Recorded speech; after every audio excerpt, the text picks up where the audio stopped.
प्रणाम दर्शकों, चैनल धर्मा डिवाइन में आपका स्वागत है। दर्शकों, भगवान शिव के धरती पर अनादि काल से मौजूद है और इनके बारे में जितनी भी जानकारी है वह किसी रहस्य से कम नहीं है। जैसा कि शिव पुराण एवं लिंग पुराण में भगवान शिव के लिंग रूप की पूजा के विषय में उल्लेख मिलता है। इन पुराणों में यह भी बताया गया है कि एक शाप के कारण भगवान शिव का लिंग कटकर धरती पर गिर गया। इससे संपूर्ण ब्रह्मांड में हाहाकार मच गया। जहां पर यह घटना हुई उस स्थान के विषय में कहा जाता है कि यहाँ पर जो भी मन्नत मांगी जाती है वह पूरी होती है। संसार में सबसे पहले शिवलिंग का पूजन यहाँ हुआ। शिव का लिंग जहाँ पर कट कर गिरा था वह स्थान जागेश्वर धाम कहलाता है।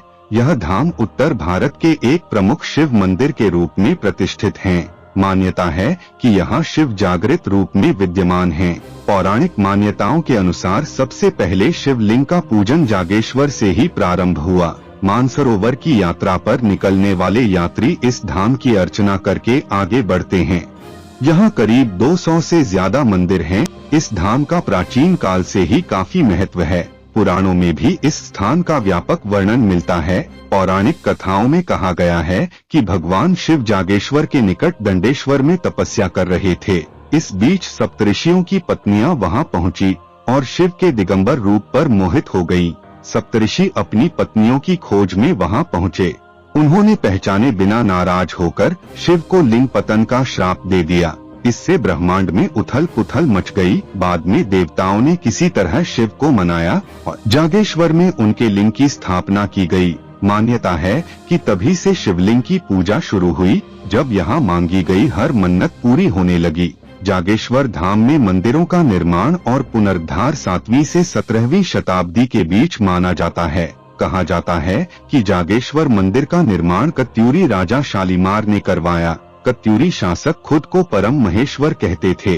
कहते हैं कि कभी जागेश्वर में मन्नतें जस की तस पूरी हो जाती थी। इसका बाद में दुरुपयोग होने लगा।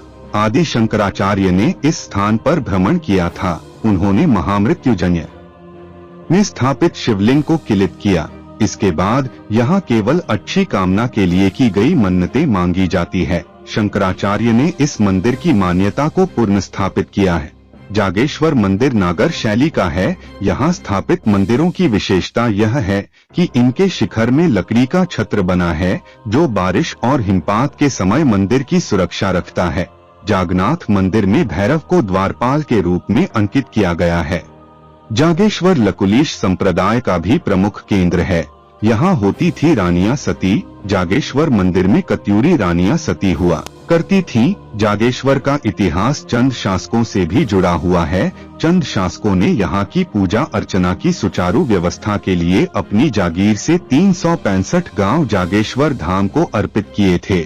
मंदिर में लगने वाले भोग आदि की सामग्री इन्हीं गांवों से आया करती थी। जागेश्वर मंदिर में राजा दीप चंद और पवन चंद की धातु निर्मित मूर्ति भी स्थापित हुई थी। जागेश्वर में सावन के महीने श्रद्धालु बड़ी संख्या में आते हैं। यहाँ के मंदिर और इलाकों की मनोरम सुंदरता को निहारते हैं। अब आप कमेंट बॉक्स में लिखें ओम नमः शिवाय।